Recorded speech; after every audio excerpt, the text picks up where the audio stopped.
Hello, and welcome to IMARA Woman Magazine. I'm your host, Wendy Brawley. I'm joined today by my lovely and talented co-host, Ms. Jessica Martinez. Hello. Dr. Marcia Bavard-Wynn. Hi. And to my far right, Donna Ayers. Hello.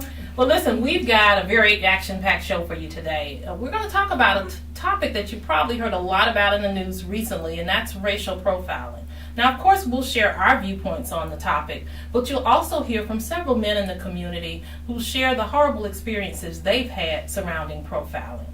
And we're going to also hear from our registered dietitian who will tell us about something new and exciting that you can make with your kids in the IMARA kitchen. Well, this is the time of the year that we get extremely happy and excited here at IMARA Woman Magazine because we're preparing for our Health Ministry Empowerment Tour. This is the 12th Annual Health Ministry Empowerment Tour. And ladies, the Health Ministry Empowerment Tour is your time to treat yourself to a day designed especially for you. Consider this your invitation to join us for a day of inspiration, information, and fun. Now, you'll enjoy cooking demonstrations, Zumba, a fashion show, free health screening, door prizes, a heart-healthy lunch and snack, and a whole lot more at IMARA's 12th Annual Health Ministry Empowerment Tour. I want to go. You want to go? Yeah. Our featured speaker is minister, entrepreneur, wife, mother, and she said a proud grandmother, Ernestine Pringle. Now, we're heading to a community near you with our tour stops this year in Bishopville at Lee Central Middle School on Saturday, September the 7th, and in Conway at Conway Middle School on Saturday, October the 5th, and in Columbia, finally, at Eau Claire High School on Saturday, October the 26th. And the best part about this whole thing, ladies, is that it's totally free. This fun-filled event is free to you and Even your girlfriends. better. That makes it even better. All you need to do is go to amarawoman.com and register online. And listen, tell your girlfriends, grab your girlfriends, your women's ministries, at your church, your sorors. You can come by yourself. Just get ready to get informed, be empowered, and be inspired.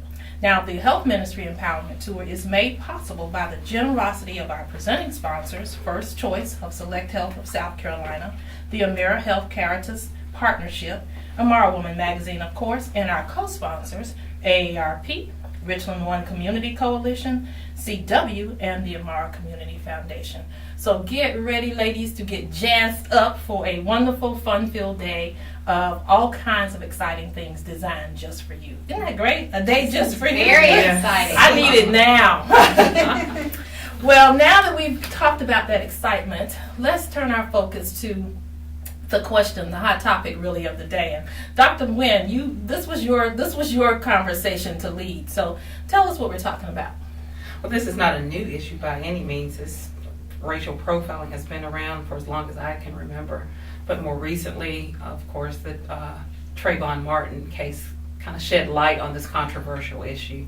And the basis of racial profiling is the assumption that people of a certain race or ethnic group are more likely to commit certain crimes. Years ago, there was a show, I can't remember how far back, there was a documentary done. It was entitled Driving While Black. And they had these 3 young African-American males dressed in their normal attire. And if I recall, they were in an upscale neighborhood in New Jersey. And they were given a Mercedes-Benz to drive. And they were stopped several times by the police. And supposedly it was for minor traffic violations, or at the same time they used that as an opportunity to search the car. Wow. For no justified reason. So it does exist, just based on just things like that, just experiments like that. So how many times were people just innocently stopped as a basis of their race? Regardless of how it's done, it's a violation of your human rights. So whether we admit it or not, we all stereotype various races and profile them in our own subtle ways. Blacks are the focus because of this Trayvon Martin case and some other situations similar to it, but all races actually are profiled in some way. And my question is, where does society get its view of criminals, and where is that drawn from in our own psyche? Who defines what a criminal looks like? Why should I be defined as one because I wear saggy pants or a shirt or a hat or dress a certain way? Who says I'm a criminal based on that? Where did that come from? I think it comes from criminals. Well, We see mug shots and video and different things, portrayals on television or in movies, but I think more importantly just from criminals that we see just out and about. How do you know they're criminals out and about? Because we're looking at their mugshot. When you say, how do we form our opinion of what a criminal looks like? I form that opinion because I'm looking at mugshots or pictures of actual criminals that we see on the news, in the paper, So people, on the internet, what have you. people who look like that perception you then have of that mugshot, they're then possibly criminal-like. Well, I wouldn't go that far, but you said, where does it form I'm in saying, our so if you have that psyche? picture in your mind, if you I have think- that image in your mind. Right, I think But- initially that's where, But at the same time, you can make the argument that you have that image because of the disproportionate, I wouldn't say arrest or prosecution. A lot of folks who are in those mugshots are innocent. And some of them are just unable to defend themselves. Some of them are truly guilty. But we don't see white-collar criminals that are mugshots are plastered on the news unless they've stolen tens and millions of dollars. right. Those crimes those quote-unquote white-collar crimes that often are committed by people who are not of color are not the media doesn't capture them as greatly. So the perception that a criminal looks like quote-unquote baggy pants, black, and most Right. likely male is just because that's what we see. That's what's being brought to the forefront, and it's not necessarily what's representative of what the crime rate should, and if we prosecuted cases fairly, what the Right. crime rate should look like. But I think, I understand where you're coming from. I mean, I think I can't speak for all of us, but I mean, I've done some bad things in terms of profiling people myself. I mean, I have been at a stoplight and checked my door locks, and I've done that, and I felt bad afterwards because, that person really kind of could have been my son. But where did that come from? What made you do that? It probably came from just what she's saying, just seeing those images, because people don't want to accept that the images that we see in media, on the news, in publications, that those images are embedded in our minds and become our foundation or our baseline for making decisions. If you can let a 30-second commercial convince you with a $20,000 salary to go buy a $50,000 car, the media has a tremendous impact on what we believe and what we see. That's true. Yeah, well, I was just about to say the media. I think that they, whoever they are, I think that they influence people through the media, and people develop the perceptions they do because of it. Mhm. And back to your point, Wendy, sometimes that works against us. I mean, when you think about serial killers like Ted Bundy, he was a very clean-cut, Right. Caucasian, Not the way we think good-looking of him, guy.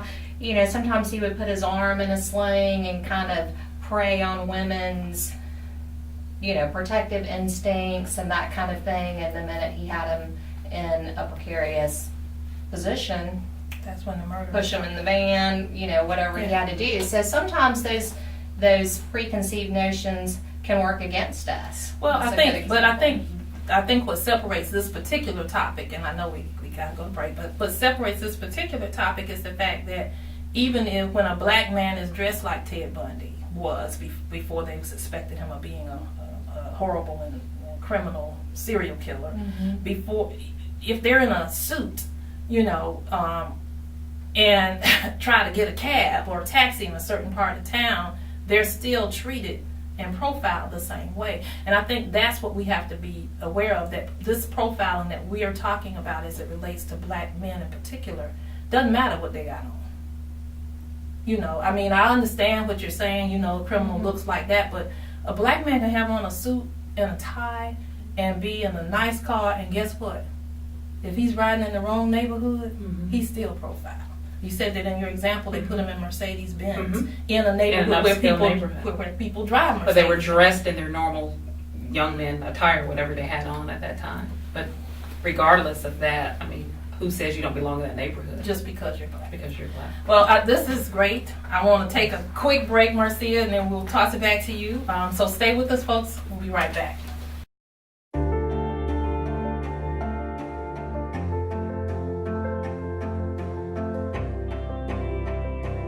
Body language can tell you all sorts of things. Like someone is having a stroke. Know the sudden signs. Learn fast. Face drooping, arm weakness, speech difficulty. Time to call 911 and get them to a hospital immediately.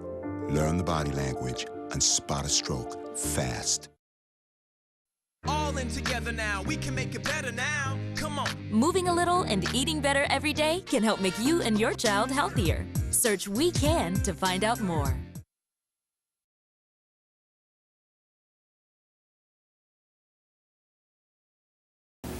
All right, so Rob and PJ, have you guys ever been racially profiled before? I have. I've been racially profiled on more than one occasion. Actually, not too long ago, I was in Sand Hills, and I actually was trying to tell a lady that her gas tank was open in her car, on her car. And when I approached the car and I said, "Ma'am, your gas tank is open," she rolled the window up on me and she told me she didn't want any, like I was selling something. And I thought it was weird because I was just trying to help her. And so when I actually got her attention more and I told her what was going on, she thanked me, but she kind of pulled out fast just in case. And then another time was when I was with my fraternity brothers and we were actually doing a cancer walk. And a lady called the police on us because she thought we were a gang walking down the street. Wait a minute. Wait, I'm sorry. Did y'all have the shirts on? We did. The matching shirts? We had on the same color. So Okay, from your fraternity? Yes.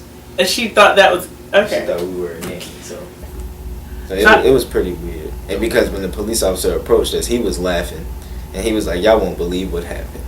That is great. That sounds interesting. So what effect did those two instances have on you? I think to some degree, it kind of leads me to racially profile other people.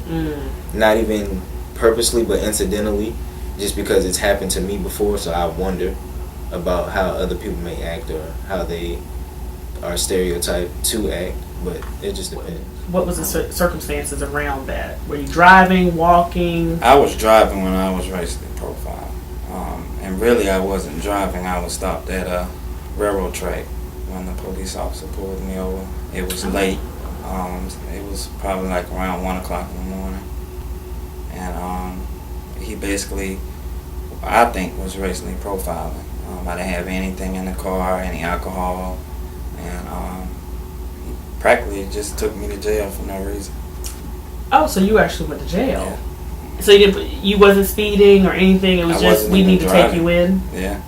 Well, he asked me if I would and do the breathalyzer, and I explained to him, I wasn't speeding, I wasn't driving, so I didn't feel a need to do any of it. Oh, wow. So what effect did it have on you? Through all of that, I had to go back and get my license. So I had to reapply. I had to go through classes, the whole nine. I had to pay extra money, and just to receive my privilege of driving. So what was the impact that it had on your life going forward? I know you mentioned about the fees earlier, and the time to get your license back. But overall, how did it impact your life? Once the lawyer got involved and the judge saw all the evidence, he ended up dropping and dismissing the case. But in South Carolina, you still have to go through the classes in the Rate Act to be able to receive your driver's license. So even though I was innocent on the charges, I was still kind of guilty because I wasn't able to get a driver's license. Now, so I had to pay more fees to get my driver's license. Now, what were the charges? A DUI. And, okay. And then it had an extra charge for failure to not do the breathalyzer. I automatically, I guess, assume that you're guilty. Oh, okay. But you were found out not guilty on all of those things. So, will that affect you in the future with applying for a job? It did whenever I was applying for jobs within that time period, because a lot of state jobs are required to have a driver's license. So it did affect me when I was applying for certain jobs. Now, seemed like both instances you mentioned police officers, and you said one police officer thought it was funny, like, I can't believe this happened either. And I guess apologized to you, is that correct? Yes, he did. What effect, you didn't have that experience with the police officer, obviously it was a negative one. Did Right. it affect your opinion of law enforcement after that? It really didn't affect how I felt about law enforcement, because I still feel the same as I did before I was arrested.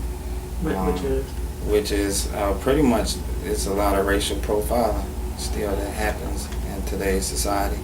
With what happened to you, and you mentioned some of the impact, would you change how you go about, like, if you organized a walk the next time, or if you were out late at night?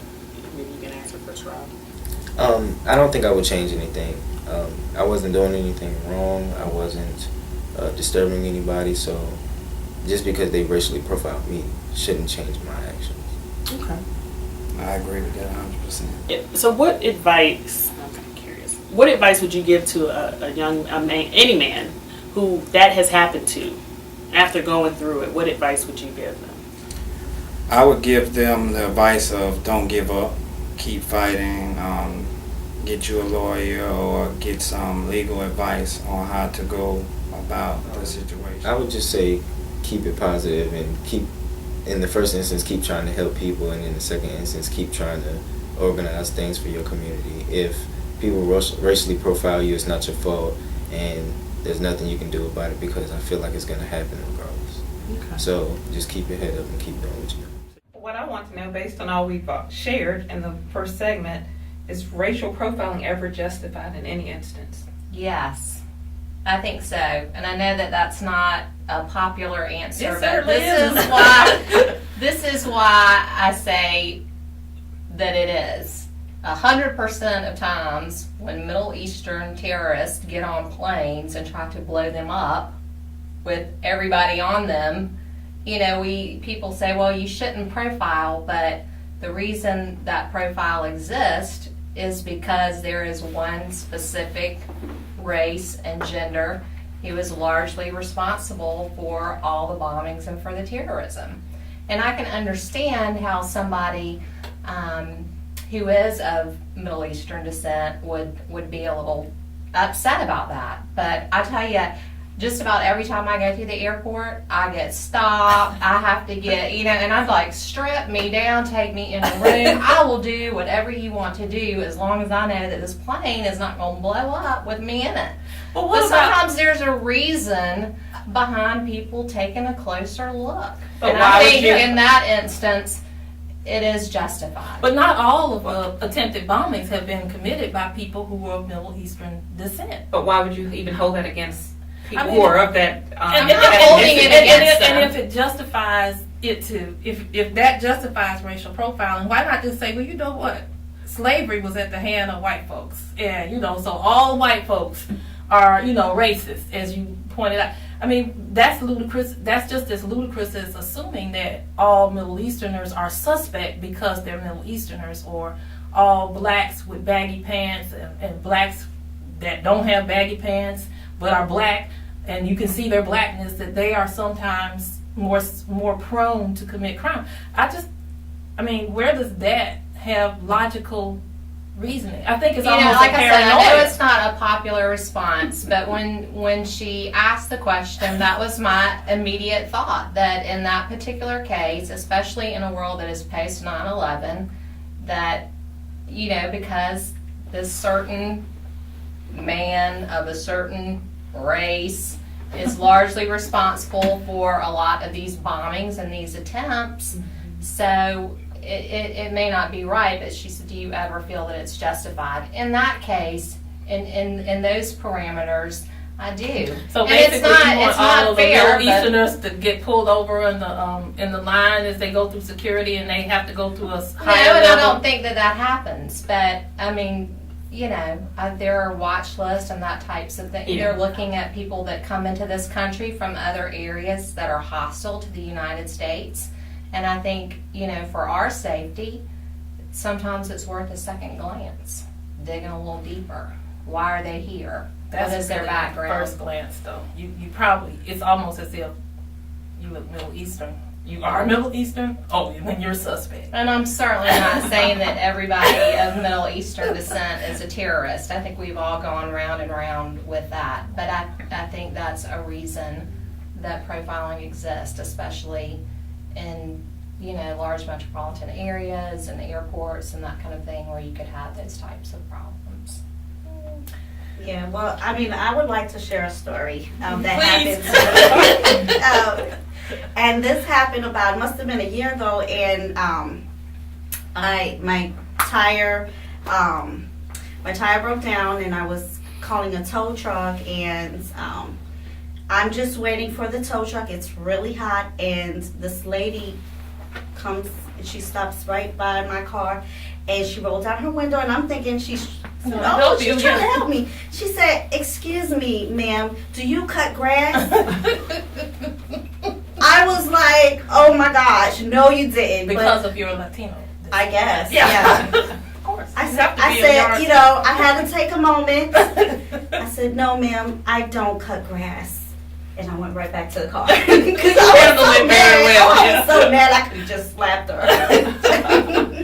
Well, I mean, so you can imagine then how a lot of black men, young men in particular, who aren't mature, who don't really understand how to deal with situations like this, who weren't privy to some of the harsh things that happened to black men and women 40, 50 years ago. You can imagine how this makes them feel and understand the commentary that we've heard from them about the impact that racial profiling has. So stay with us, folks. We'll be right back. Oh, those boys are much too much. Those boys are much too much. We got the spirit. We're hot. We can't be stopped. We got the spirit. We're hot. We can't be stopped. We're gonna beat them and bust them. The smallest moments can have the biggest impact on a child's life. Let's get a little bit rowdy. R-O-W-D-Y. Take time to be a dad today. Call or visit fatherhood.gov to learn more. Your health, your business, your family, your community, your life. IMARA Woman magazine tells your empowering stories like no other publication can. So who's an IMARA woman? I'm an IMARA woman. I am an IMARA woman. I'm an IMARA woman. I am an IMARA woman.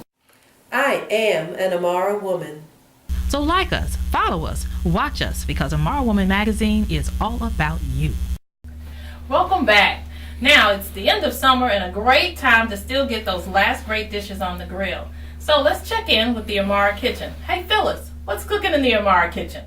Thank you, Wendy. Today we're doing something that's great for summer. We're doing a grilled pizza. And you wouldn't think you can do pizza on the grill, but it gives it a wonderful smoky flavor, and it only takes about 15 minutes to prepare everything and get it cooked on the grill. So what I've done is I have just bought a regular pizza crust in the package, and you just follow the package instructions and spread it out to the size of your pizza grill pan. And when you're making grilled pizza, you have to be careful with the ingredients because you don't want your pizza crust to get soft. So once you've made your crust, you brush it with olive oil, and then you put it on the grill and grill one side, and then you flip it over and brush that side with a little oil, and then flip it over. And then you bring it in and you put about a half a cup of sauce on there, pizza sauce. You can make your own, or you can just do a regular one from, one that you buy from the store. You don't want to use more than a half a cup because you don't want this pizza crust to get soggy. So I have a half a cup of just a jar of pizza sauce, and it's pretty low in fat.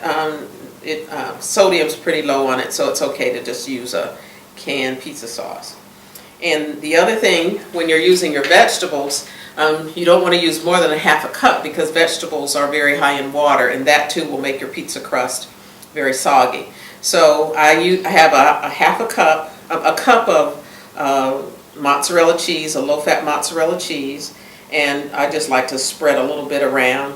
You can add some additional herbs and spices if you like, such as a little oregano, basil to spice it up a little. I also like a little kick to mine. I've talked about that. I like a lot of hot and spicy stuff, so I I also add a little bit of, just a little dash of red peppers to just give it a little kick in the sauce. Not too many, especially if you're going to share it with other people that aren't real fond of real hot and spicy.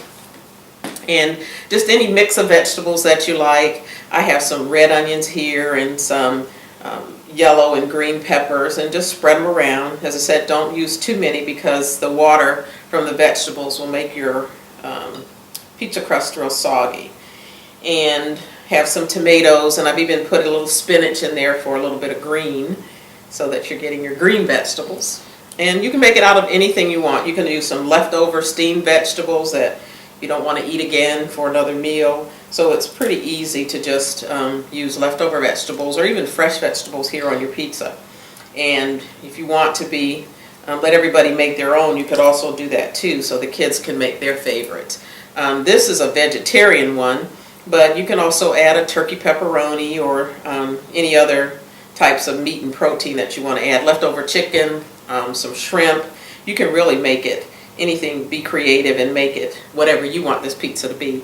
And so I just add a few more tomatoes, and I'm going to sprinkle the rest of my cheese on top. And you cook it in the grill just enough to heat the vegetables and melt the cheese. And it really does, that smokiness from the charcoal really gives it a great flavor. And I tried this for the first time when I was writing this column about keeping food safe when you're cooking out. And I really like this recipe and have done it a couple times since then. So there, our pizza's ready. And here's our pizza on the grill. It looks really colorful, lots of vegetables on there, and I think your guest and your family will enjoy this pizza. We've got a nice crisp crust, and you want to use a thin crust so that it heats thoroughly. And here is our pizza on the grill. Now back to you, Wendy. Thanks, Phyllis. Well, that completes our show today. We hope that you enjoyed it and that you learned something that both inspires and empowers you. Now remember, you can watch any of our shows on YouTube anytime, anywhere at IMARA Woman Magazine. And you can also read IMARA Woman Magazine online in our e-magazine. Don't forget to like IMARA Woman Magazine on Facebook. And follow IMARA Woman Magazine on Twitter. Well, until the next time, peace and blessings.